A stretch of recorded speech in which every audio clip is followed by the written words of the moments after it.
Buenos días, Santiago. Bueno, más allá de que el debate no fue debate, pero asumamos que fue un debate.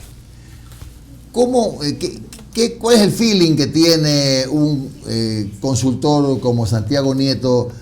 ¿Sirvió, no sirvió? ¿Hubo gente que a lo mejor cambió su voto? ¿Sirvió para consolidar el voto de algunos?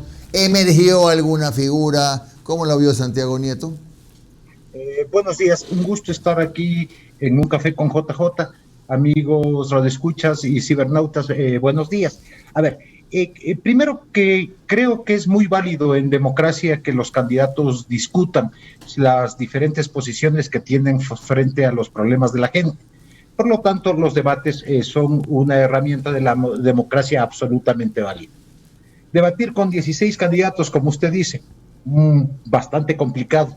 Más que un debate, fue una especie de entrevista. Un conversatorio, dije yo. Básicamente, sí.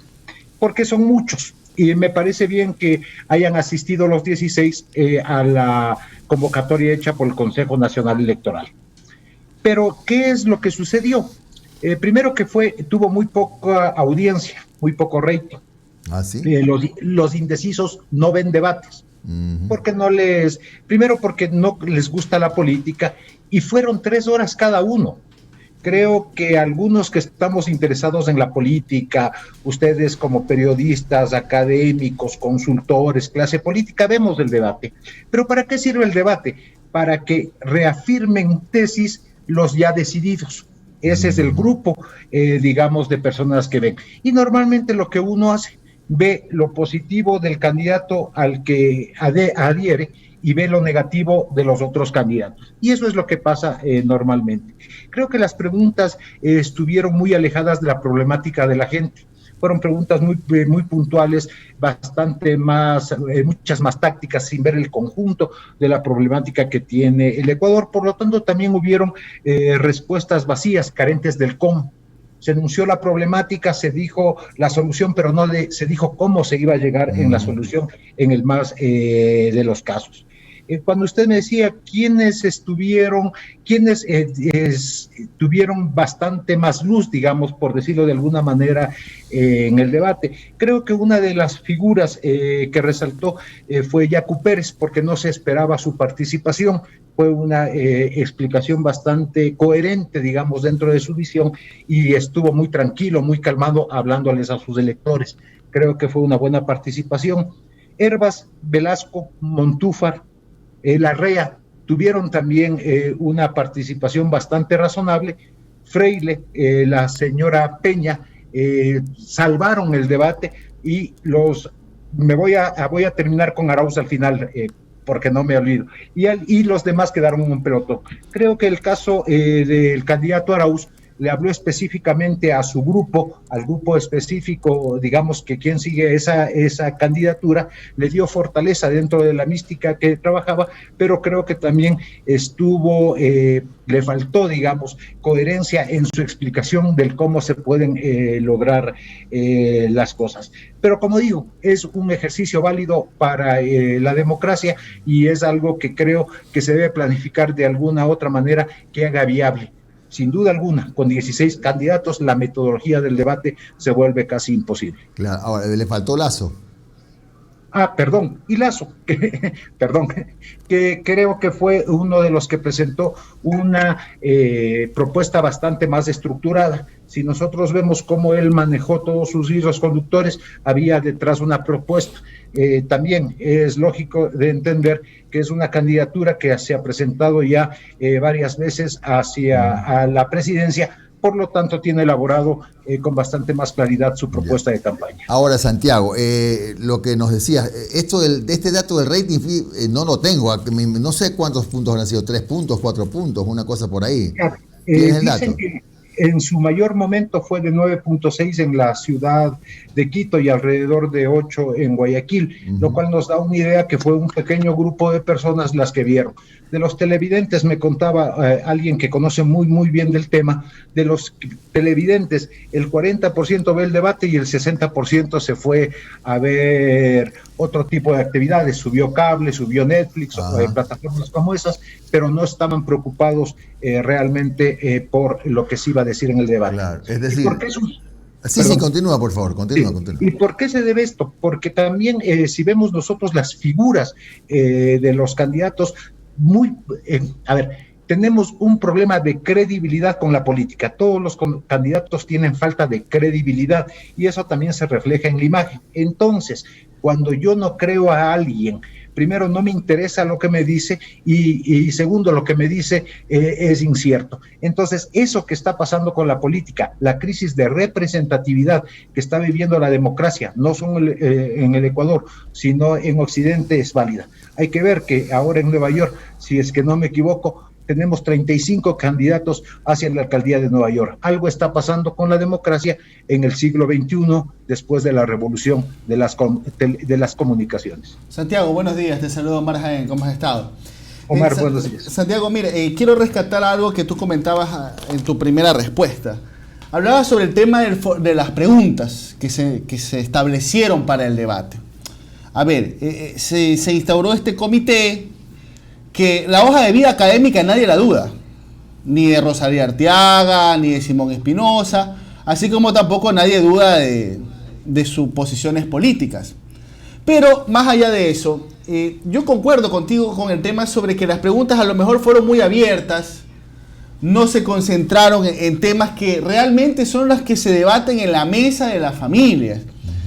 Y ayer estábamos hablando con Jimmy y decíamos, probablemente es porque hacemos las preguntas desde una élite. Por ejemplo, una élite académica. Los periodistas también formamos parte de una élite, ¿no es verdad?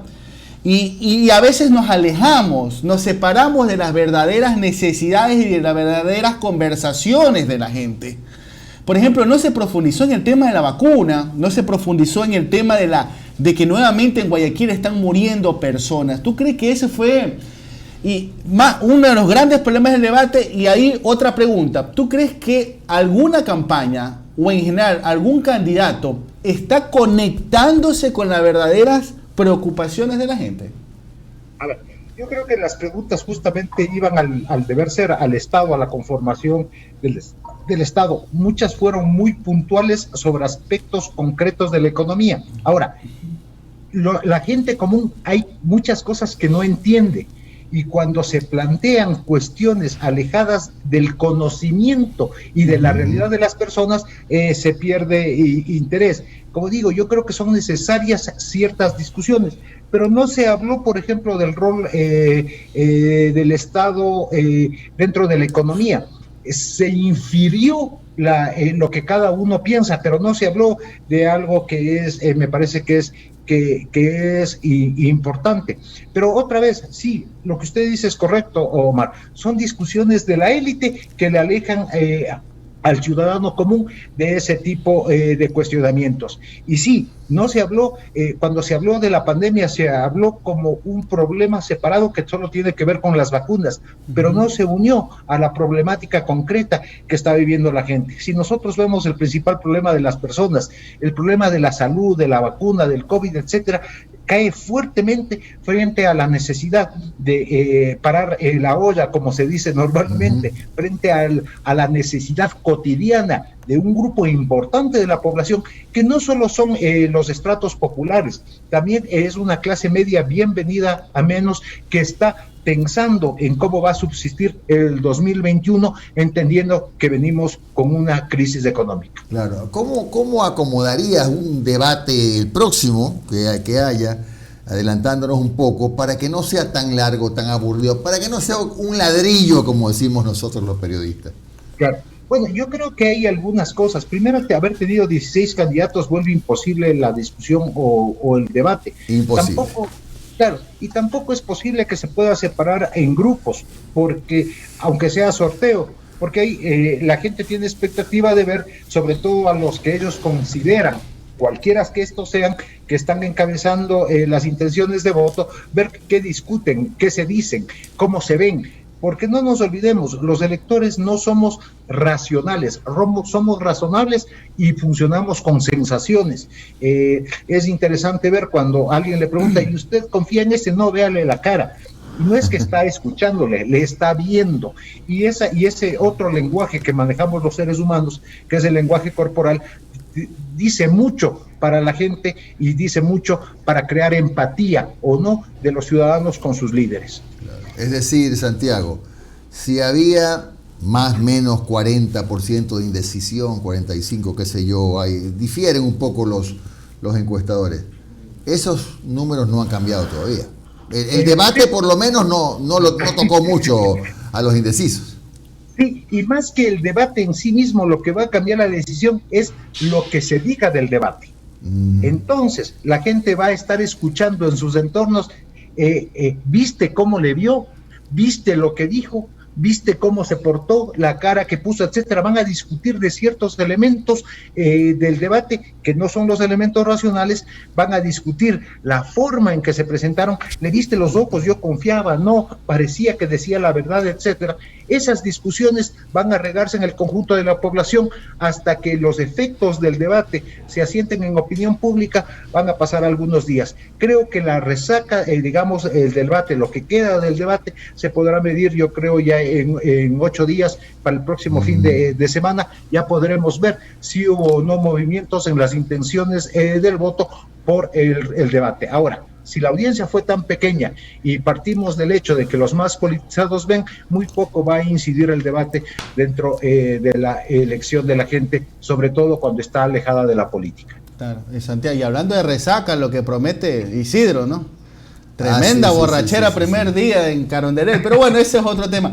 Santiago, a ver, tú con conocimiento de los procesos electorales, ¿tú presientes que vamos a tener quizás un ausentismo medianamente o en un grado superior debido al tema de la pandemia? Mira, aquí en todas las provincias del país estamos teniendo un repunte de contagios y de fallecidos. En Guayaquil, ayer el municipio de Guayaquil informó que el porcentaje de fallecidos por COVID se duplicó de una semana a otra. Esto tiene pinta de durar por lo menos hasta finales de enero, primera semana de febrero. ¿Tú crees que el tema de la pandemia, primero que nada, va a impedir que la gente vaya a votar, uno por temor, otros porque están contagiados y otros porque están aislados? ¿Y también tú crees que podría impedir o provocar temor en los miembros de las juntas receptoras del voto? ¿O es solamente una hipótesis muy apocalíptica que tengo? No, yo creo que va a incidir mucho en que la gente tenga o no confianza de ir a los recintos electorales. Creo que si sigue aumentando el número de contagios y la sensación de la muerte cercana a las familias, va a impedir que mucha gente, conozco personas que siempre estuvieron motivadas al voto, gente y adultos mayores, que dicen, bueno, no me voy a arriesgar a ir a votar, no puedo ir a votar, no voy a movilizarme para votar, además mi voto es optativo, yo quisiera pero no puedo. Entonces razones como estas creo que van a causar una alto ausentismo. Puede ser los horarios que se van a llevar, etcétera.